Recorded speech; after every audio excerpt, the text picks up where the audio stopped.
Hello everyone, this is Preet and welcome back to my YouTube channel. Students, हम लोग videos में देख रहे हैं अभी तक इंटेक्स्ट क्वेश्चंस। आज भी हम लोग इंटेक्स्ट क्वेश्चंस ही करने वाले हैं। जो हमारे कुछ एक क्वेश्चंस बच गए थे उनको हम आज देखेंगे और आज इंटेक्स्ट क्वेश्चंस का हमारा जो है लास्ट पार्ट है। इसके बाद में हम लोग एक्सरसाइजेस देखेंगे। ठीक है, इंटेक्स्ट क्वेश्चंस क्वेश्चन नंबर 3, जिस पेज के हम क्वेश्चन सॉल्व कर रहे थे उस पेज के हम 2 क्वेश्चन सॉल्व कर चुके हैं। Question number 3, do basic solutions also have H plus ions? If yes then why are they basic? इसमें हमें ये पूछना चाह रहा है कि डू क्या basic solutions also have H plus ions? क्या जो बेसिक सॉल्यूशंस होते हैं उनमें भी H प्लस आयंस होते हैं, यानी वो भी H प्लस आयंस रखते हैं? इफ यस, अगर हाँ, then why are they basic? तो फिर वो बेसिक क्यों हुए, है ना भाई? अगर बेसिक सॉल्यूशन में पहले तो पूछा है कि क्या रखते हैं, और अगर इसका जवाब अगर हाँ में होता है तो फिर ये पूछ रहा है फिर वो बेसिक क्यों होते हैं। क्योंकि हमने तो यही सुना है कि एसिड जो होते हैं वो H प्लस आयन रिलीज करते हैं, H प्लस आयन या H3O पॉजिटिव आयन रिलीज करते हैं, एंड जो बेसिक होते हैं वो OH माइनस आयन रिलीज करते हैं। लेकिन बच्चों, इन सब के अलावा भी मैं आपको एक चीज बता दूं, हम जब पीएच स्केल की बात कर रहे थे ना, तो मैंने आपको ये अच्छे से समझाया था कि पीएच स्केल वैसे तो किसकी कंसंट्रेशन का मेजर करता है? H पॉजिटिव आयंस की करता है, लेकिन फिर भी उस पीएच स्केल में हम लोग बता देते हैं कि जो सॉल्यूशन है वो एसिडिक है या बेसिक है। क्यों बताते हैं? इसका मतलब बेसिक में कहीं ना कहीं H प्लस आयन तो होता है ना। मैंने उसमें आपको बोला था कि जीरो, अगर हम 7 से 0 की तरफ चले तो आपके एसिडिक जो नेचर है वो इंक्रीज होती है, ना 7 से 14 की तरफ चले राइट हैंड साइड में तो आपकी जो बेसिक नेचर है वो आपका इंक्रीज होता है। साथ में मैंने ये भी लिखवाया था कि जब आप 7 to 0 की तरफ लेफ्ट हैंड साइड में चलते हैं तो H प्लस आयंस की जो कंसंट्रेशन है वो इंक्रीज होती है। देन हम लोग अगर राइट हैंड साइड की बात करें, जब 7 से 14 की तरफ चलते हैं बेसिक सॉल्यूशन में, तो वहां पे H प्लस आयन की कंसंट्रेशन कम होती है, डिक्रीज होती है। अब वहां जब H प्लस आयन की कंसंट्रेशन डिक्रीज होती है, उसका मतलब हम अपने आप निकाल लेते हैं कि OH माइनस आयन की जो कंसंट्रेशन है वो इंक्रीज होती है। लेकिन डिक्रीज हो चाहे कुछ भी हो, लेकिन इसका मतलब कहीं ना कहीं बेसिक सॉल्यूशंस में OH माइनस आयन होते हैं।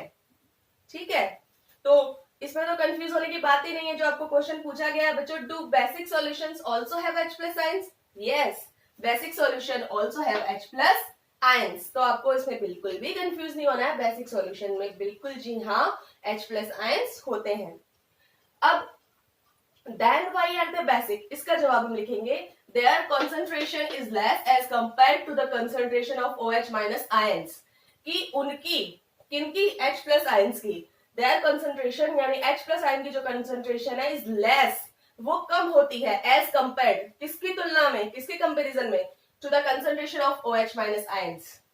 H प्लस आयन की कंसंट्रेशन OH माइनस आयन की कंसंट्रेशन की तुलना में कम होती है।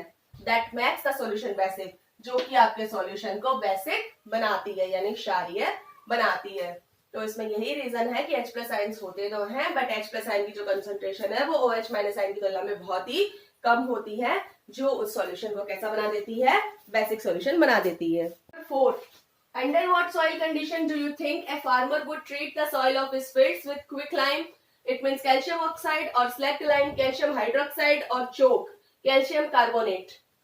It means इसमें ये पूछा गया है कि अंडर वुड सॉइल कंडीशन, कि आप कौन सी मिट्टी की कंडीशन के अंदर ये सोचेंगे कि एक किसान को treat the soil of his field, अपने खेत की मिट्टी को ट्रीट करना चाहिए विद क्विकलाइम, स्लैकलाइम और चोक। पहले तो बच्चों जो ये 3 नाम दे रखे हैं, क्विकलाइम, स्लैकलाइम और चोक, ये तीनों जो चीजें हैं वो मैं आपको बता दूं, ये तीनों क्या है? बेसिक नेचर की चीजें हैं। ठीक है, तीनों ही बेस है, calcium oxide, calcium hydroxide and calcium carbonate. जब हम इनकी बात करते हैं, अब हम बेस का यूज करते हैं, जब हम किसके अगेंस्ट करते हैं बेस का? बेस एक जो है वो एंटासिड्स का काम करता है ना? ये एंटासिड्स का काम करता है, मतलब एसिड के अगेंस्ट करता है। ठीक है, अब हमें इसका मतलब हमें ना तो रटना है, ना कुछ और कहीं कुछ सोचना है, ना कंफ्यूज होना है, हमें इन तीनों नामों पे फोकस करना है। ठीक है, साइंस एक ऐसा सब्जेक्ट है बच्चों जिसमें आप रट के कुछ हासिल नहीं कर सकते। ठीक है, आपको इसमें समझना पड़ेगा। तो मतलब साइंस अपना स्कोर ऐसे ही बनाती है। तो यहाँ पे जो है आपको 3 नाम दे दिए, calcium oxide, calcium hydroxide and calcium carbonate. तो आपको फटाफट से दिमाग में आना चाहिए कि तीनों नाम क्या है, ये तीनों बेसिस है। और बेसिस जो है वो एंटासिड्स का काम करते हैं, यानी कि एसिड के अगेंस्ट काम करते हैं। वही जैसे फॉर एग्जांपल हमने देखा था हमारे पेट के अंदर दर्द होता है, इंडाइजेशन होता है, कब? जब हमारे एसिड जो है HCl ज्यादा बनाने लग जाता है स्टमक, यानी जो HCl ज्यादा प्रोड्यूस करने लग जाता है, हाइड्रोक्लोरिक एसिड। तो ऐसे में हम लोग क्या करते हैं, मिल्क ऑफ मैग्नीशिया मैंने आपको बताया था, मैग्नीशियम हाइड्रोक्साइड का यूज करते हैं जो एक एंटासिड है, यानी जो बेस है। तो सेम यही वही क्वेश्चन है कि एक किसान अपने खेत को क्विक लाइम और स्लैक लाइम चोक से कब ट्रीट करेगा, जब उसकी मिट्टी एसिड नेचर की होगी। तो बस वही आंसर आपको यहाँ लिख देना है बिना सोचे समझे। If the soil is acidic in nature then to increase the basicity of the soil, अगर उस किसान की जो खेत की मिट्टी है वो एसिडिक होगी तो वो उस खेती को या उस मिट्टी को उसमें बेसिडिटी बढ़ाने के लिए the farmer would treat the soil with quick lime, slack lime और चोक। और बच्चों मैंने यहाँ पे इनके नाम रिपीट नहीं किए, यहाँ पे मैंने इनके फॉर्मूलाज लिखे हैं ताकि आपको याद करने में थोड़ी सी आसानी रहे और आप लोगों के दिमाग में भी ये फॉर्मूले रहे, क्योंकि साइंस है तो श्योर है कि एग्जाम में फॉर्मूले वगैरह तो आएंगे। तो क्विक लाइम को बोला जाता है कैल्शियम ऑक्साइड, देन इसको बोलते हैं CaO, स्लैक लाइम बोलते हैं कैल्शियम हाइड्रोक्साइड को, जिसे लिखा जाता है CaOH का होल ट्वाइस, एंड चोक जिसे बोलते हैं कैल्शियम कार्बोनेट, जिसका फॉर्मूला होता है CaCO3। Next question number 1, next page का क्वेश्चन है ये। What is the common name of the compound CaOCl2?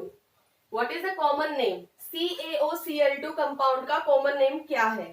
तो इसका कॉमन नेम है ब्लीचिंग पाउडर। वैसे इसका जो साइंटिफिक नेम है वो है कैल्शियम ऑक्सीक्लोराइड, एंड इसका जो कॉमन नेम है वो आपका होगा ब्लीचिंग पाउडर। और ब्लीचिंग पाउडर के यूजेस तो आप लोगों को पता ही है कि कपड़े धोने में, लॉन्ड्री में मैंने बताया था ब्लीचिंग पाउडर, और ये एक ऑक्सीडाइज एजेंट होता है। और आपको एक चीज पता होगा, मैंने लिनेन के बारे में बताया था आपको, है ना? तो वो सब उनमें जो यूजेस आते हैं वो ब्लीचिंग पाउडर का ही आता है, ठीक है। Question number 2, name the substance which on treatment with chlorine yields bleaching powder. यहाँ पे कि आप उस सब्सटेंस का नाम बताइए which on treatment with chlorine, जिस पे ट्रीटमेंट किया जाता है क्लोरीन का yields bleaching powder, bleaching powder बनाने में। मतलब कुल मिला के आपको एक रिएक्टेंट का नाम बताना है कि ऐसा कौन सा रिएक्टेंट है जो क्लोरीन के साथ में मिलके और ब्लीचिंग पाउडर बनाता है, ठीक है। Formation of bleaching powder, bleaching powder का फॉर्मूला यहाँ पे फर्स्ट क्वेश्चन में हमने देखा ही था CaOCl2। और इसकी प्रोसेस जो होती है हमने देखा था कि जब सोडियम हाइड्रोक्साइड यानी NaOH हम बनाते हैं, सोडियम क्लोराइड, हम लोग जब देख रहे थे बच्चों, एक बार आप पीछे का रिवाइज करें तो आप लोगों को याद आएगा कि जब हम लोग बात कर रहे थे कुछ केमिकल्स की जो सॉल्ट से बनते हैं, तब हमने sodium hydroxide, bleaching powder, sodium carbonate ये सब देखे थे, ठीक है। तो हमने देखा था जब सोडियम हाइड्रोक्साइड हम बनाते हैं इलेक्ट्रोलाइसिस के थ्रू, तो वहां पे क्लोरीन जो गैस है वो रिलीज होती है। वो क्लोरीन गैस आपकी इस कैल्शियम हाइड्रोक्साइड के साथ में मिलके, और ये दोनों आप बनाएंगे प्रोडक्ट में CaOCl2 और साथ में वाटर। CaOCl2 मतलब ब्लीचिंग पाउडर। तो यहाँ पे जो वो सब्सटेंस होगा उसका नाम है बच्चों CaOH का whole twice, it means calcium hydroxide. और जब कैल्शियम हाइड्रोक्साइड की रिएक्शन आप करवाएंगे क्लोरीन से तो आपको मिलेगा CaOCl2 प्लस H2O, यानी कि ब्लीचिंग पाउडर, जिसको हिंदी में बोला जाता है विरंजक चूर्ण। Question number 3, name the sodium compound which is used for softening hard water. Sodium के उस कंपाउंड का नाम बताइए जिसका यूज हार्ड वाटर को सॉफ्ट करने में किया जाता है। तो अब हार्ड वाटर को सॉफ्ट करेगा उस कंपाउंड का नाम होगा आपका वॉशिंग सोडा, जिसका फॉर्मूला होता है Na2CO3 10H2O, यानी कि सोडियम कार्बोनेट और साथ में H2O के 10 मॉलिक्यूल्स, जिसका जो कॉमन नेम है वो है वॉशिंग सोडा, जिसको हिंदी में बोला जाता है धावन सोडा, यानी कि कपड़े धोने का सोडा। और यही वजह है कि जब हम किसी कपड़े को धोते हैं तो उनके ऊपर मेल रहता है, यानी कि जो हार्ड वाटर होता है उसको सॉफ्ट करता है, मतलब कि मेल को निकाल देता है और सॉफ्ट करता है हार्ड वाटर को, उसका नाम है Na2CO3 10H2O, ठीक है, यानी washing soda. Question number 4, what will happen if a solution of sodium hydrogen carbonate is heated what will happen, क्या होता है अगर सोडियम हाइड्रोजन कार्बोनेट के सॉल्यूशन को आप हीट करते हैं यानी कि गर्म करते हैं। Give the equation of the reaction evolved, तो आप उस रिएक्शन को गिव द इक्वेशन, आप उस इक्वेशन को दीजिए ऑफ द रिएक्शन, जो रिएक्शन इन्वॉल्व, जो इस पूरे मैटर के अंदर रिएक्शन इन्वॉल्व हो रही है उसकी आप इक्वेशन दीजिए। ठीक है, तो मैंने आपको ये जब पढ़ाया था सोडियम हाइड्रोजन कार्बोनेट के बारे में, यानी कि इसका फॉर्मूला होता है बच्चों NaHCO3, जिसको हम लोग क्या बोलते हैं, मतलब जैसे ये जो Na2CO3 है इसको तो हम बोलते हैं वॉशिंग सोडा, और जो ये सोडियम हाइड्रोजन कार्बोनेट है यानी NaHCO3 इसको हम लोग बोलते हैं बेकिंग सोडा। वॉशिंग सोडा कपड़े धोने में काम आता है, बेकिंग सोडा किचन में हम लोग काम लेते हैं। बेकिंग सोडे को जैसे मैंने आप लोगों को बताया भी था कि कुकर में अगर हम लोग कोई चीज उबालते हैं, जैसे हम चने उबालते हैं, तो उसके अंदर अगर हम थोड़ा सा बेकिंग सोडा डाल दें तो वो पहली बात तो जल्दी पकता है, दूसरी बात वो चीज थोड़ी सॉफ्ट हो जाती है। जैसे मैंने आपको पकोड़े का एग्जाम्पल भी दिया था कि किचन के अंदर हम जब पकोड़े बनाते हैं तो उसके अंदर हम थोड़ा सा अगर ये चीज डाल दें सोडियम हाइड्रोजन कार्बोनेट, तो वो क्या होता है, थोड़ा सा सॉफ्ट बनते हैं वो चीजें। ठीक है, और कभी ये भी आपने देखा होगा अगर बेकिंग सोडे की अगर क्वांटिटी थोड़ी सी भी अगर ज्यादा हो जाए, आई थिंक जिन लोगों ने कभी पकौड़े ट्राई किए हैं बना के उन लोगों को तो पक्का पता होगा, नहीं तो अपने अपने घर में अपनी मम्मी से भी आप लोग कंसल्ट कर सकते हैं, इस बारे में पूछ सकते हैं कि अगर पकौड़े में थोड़े सा अगर क्वांटिटी आप बेकिंग सोडे की ज्यादा डाल दें तो तेल में जो आप बैटर डालेंगे पकौड़े बनाने के लिए वो वहीं पे बिखर जाएगा। ठीक है, उनमें पूरा ऑयल हो जाएगा, वो बिखर जाएंगे, एटलीस्ट वो बनेंगे ही नहीं सही। ठीक है, तो जिनके घर में मतलब जो मम्मियां वगैरह बनाती है ना, अभी तो थोड़ा मौसम भी वैसा हो रहा है बारिश का आजकल 1-2 दिनों में, तो जब बने तो आप लोग पूछना कभी। ठीक है, तो ठीक है, तो ये थोड़ा हो गया NaCO3 के बारे में। अब मैंने आपको उस टाइम ये बताया था कि आप लोग जब मतलब घर के अंदर जब NaCO3 तो हम नहीं देखते कि अब ये बात तो पक्की है ना कि अगर हम बेकिंग सोडा डालेंगे तो हम उसको पकाएंगे मतलब वो हीट होगा, गर्म होगा, तो हम वहां थोड़ी ना सोचते हैं कि ये हीट होगा, वो रिएक्शन होगी, तो वो रिएक्शन हमें यहाँ पे सोचनी है। ठीक है, तो जब हम NaCO3 यानी बेकिंग सोडे को हीट करेंगे, गर्म करेंगे, तो क्या होगा, Na2CO3 plus H2O plus CO2, ये एक रिएक्शन होती है, यानी कि जब सोडियम हाइड्रोजन कार्बोनेट को गर्म किया जाता है तो सोडियम कार्बोनेट साथ में वाटर एंड साथ में कार्बन डाइऑक्साइड प्रोडक्ट के रूप में बनती है, और इसकी इक्वेशन होगी NaHCO3 हीट किया Na2CO3 plus H2O plus CO2, यानी कि यहाँ पे मैंने इसको बैलेंस्ड भी कर दिया है, यहाँ मैंने 2 लगा दिया है क्योंकि मेरे पास में एटम नंबर ऑफ एटम जो प्रोडक्ट में थे वो सोडियम के 2 थे और यहाँ पे सिंगल था, तो मैंने 2 Na के आगे 2 लगा दिया है क्योंकि उस जो प्रोडक्ट के अंदर अगर H2O की बात करें तो उसमें नंबर ऑफ एटम हाइड्रोजन के 2 हैं, तो इधर ऑटोमेटिक 2 हो गए। और कार्बन की बात करें तो एक तो सोडियम कार्बोनेट में है और एक कार्बन डाइऑक्साइड में नंबर ऑफ एटम 2 है, तो मैंने इधर भी 2 कर दिया, और ऑक्सीजन के नंबर ऑफ एटम जो है 3 2 जा 6, कितने हो गए 6, और उस तरफ कितने हैं देखिए, सोडियम कार्बोनेट के अंदर 3, H2O के अंदर सिंगल 1 4 एंड CO2 के अंदर 2, तो हो गया 6 और 6, तो ये हमारी एक हो गई बैलेंस्ड इक्वेशन। तो यहाँ पे आप लोग बता सकते हैं।